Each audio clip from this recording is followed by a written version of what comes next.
everyone, what is up here today? YouTube, Jigsaw0097. I'm bringing you this video a little bit early. The game is not over. There is a lightning delay. There's still like 11 minutes.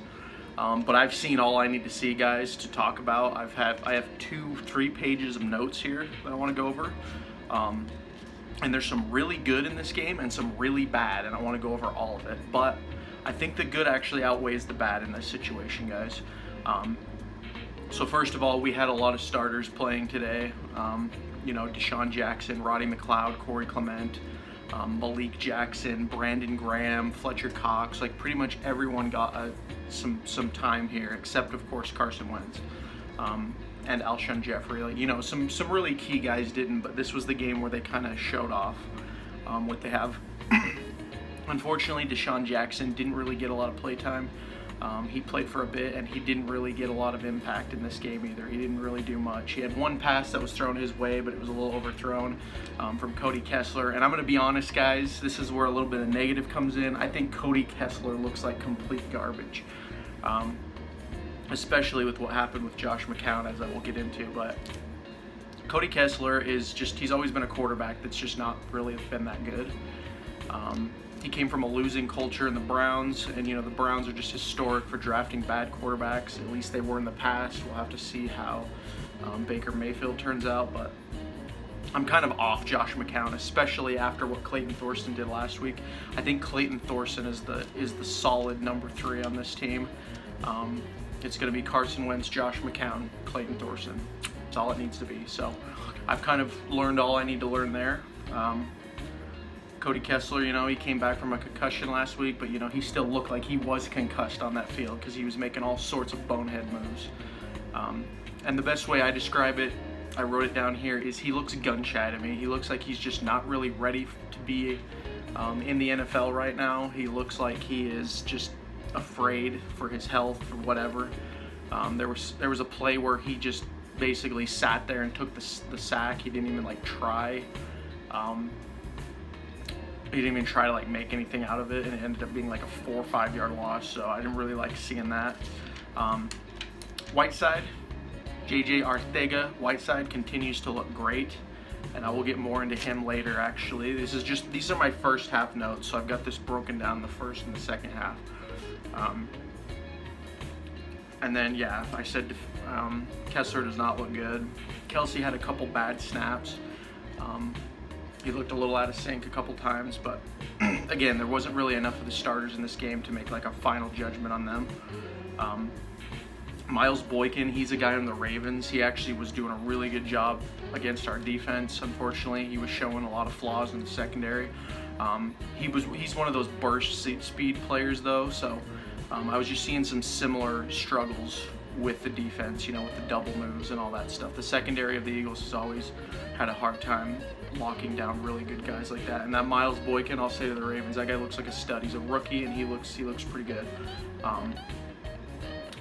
And I did write that the Eagles, they are going to miss Nick Foles this season. I really do think that.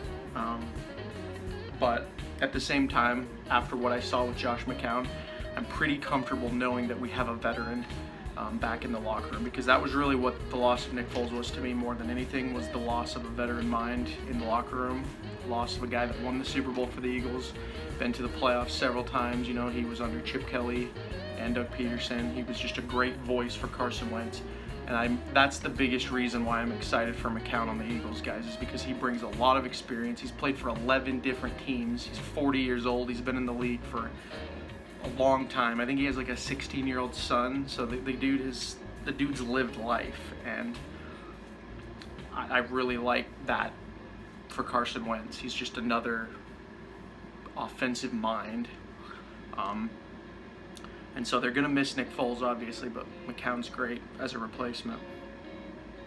And then yeah, in the first half there was times this offense was just going in and out, in and out, in and out. You know, Josh McCown and Cody Kessler looked really bad in the first half of the game.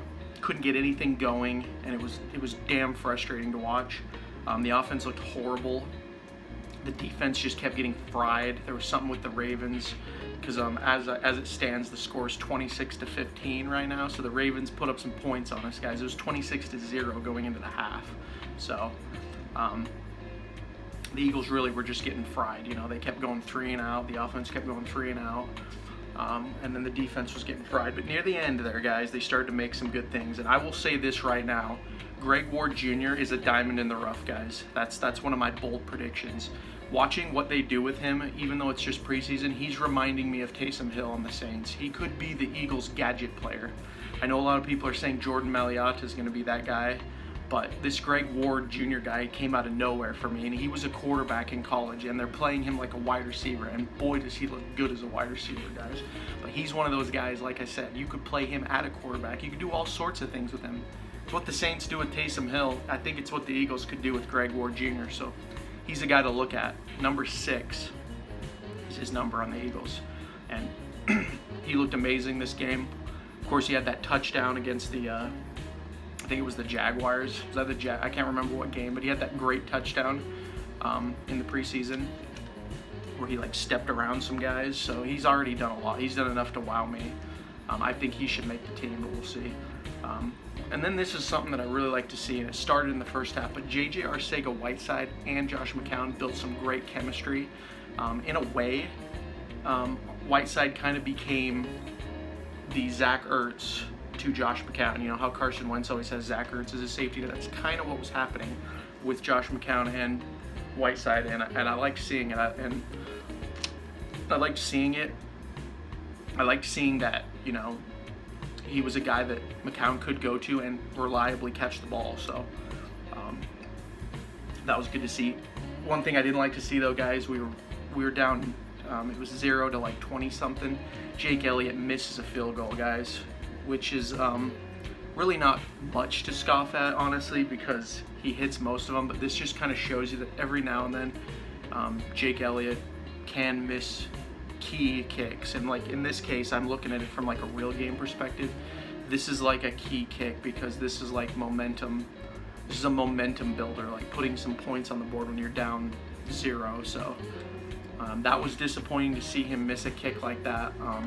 And then really the biggest thing in the first half for me was just the penalties. The Eagles really need to clean this penalty garbage up. It's been plaguing them all preseason long. It was a problem last season as well, so really not good to see. And one of the biggest offenders, unfortunately, was Andre Dillard, which I did not like seeing because I have high hopes for Andre Dillard on the team, but he's going through some serious struggles in preseason right now, and he's getting just constant calls on him. Number 77, they just keep calling that number out. So that was really the end of the first half. The first half, nothing really to talk about. All right, guys, so now we get into the second half. Clayton Thorson was actually supposed to start, but it didn't turn out that way. Josh McCown pleasantly played a couple more, and this is where it really started to get nice. Now we're going to get into the good, guys. The Eagles' defense, from last I calculated, they forced 3 3-and-outs on the Ravens' offense, and that's something to be impressed with. The Eagles' defense really just started to lock down in this second half, and that's what kind of led to the offense's success. And then, as I said, McCown and Whiteside continue to have that chemistry that led all the way to a touchdown. Whiteside getting his first NFL touchdown with the Philadelphia Eagles. Amazing to see. Deshaun Hall also on defense just keeps impressing. This has been 3 weeks in a row now. Deshaun Hall should be on this team. No question at this point for me. And of course, like I said, just the McCown and Whiteside thing just kept going on. McCown threw a great pass to Whiteside. He ended up dodging like 3 defenders. I think it was like a 20 or 30 yard haul on that one. Great to see. And then, yeah, that's kind of really it. The Eagles just started scoring. Josh McCown to Alex Ellis got a touchdown. We got a 2-point conversion with Josh Adams, and the defense just kept looking good.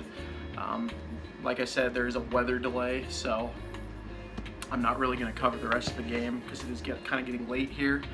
We don't know how long this is going to last, honestly. Like, I'm looking at the stream right now, it still says that the game is delayed due to weather. But really, like I said, I got all I needed out of this game, guys. The Eagles looked really good in the second half, which was great to see. I loved seeing McCown finally get it going because I was a little worried, honestly. I was like, is he just too old? Is he just like over this? Or whatever, but he really got it going. Hopefully he doesn't have to play, obviously. I want Carson Wentz to be healthy and play all season long, but having this veteran presence is really going to help with the team, and I'd love to see him build a chemistry with one of the young guys like Whiteside, giving him some confidence going into the regular season.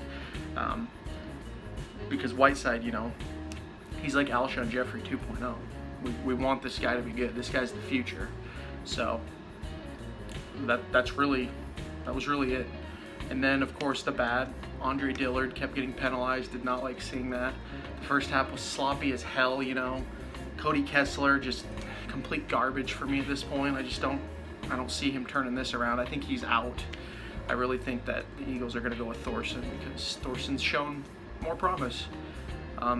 Thorson is also who the Eagles drafted. They chose to draft him, meaning they don't want to give up on that. So I just think Cody Kessler's out the door, and this was just a really bad showing for him overall. Who knows what they'll do in the 4th preseason game. We got the 4th preseason game against the Jets. It's going to really amount to nothing, as it always does. Maybe they'll just throw him in there as a waste, but regardless, guys, I'm looking forward to the regular season. Let's get some real Eagles football going here. This was probably the most we'll get until September 8th when the Eagles face off against the Washington Redskins. So overall, there was some good, there was some bad. I think the good outweighs the bad in this situation, guys. But I'd like to know what you guys think about this game. Comment down below. And if you're new to the channel, hit that subscribe button, as I will be covering the Eagles and the NFL all season long. But to all my returning viewers, thank you so much for watching. This has been Jigsaw 0097. I will talk to you all later.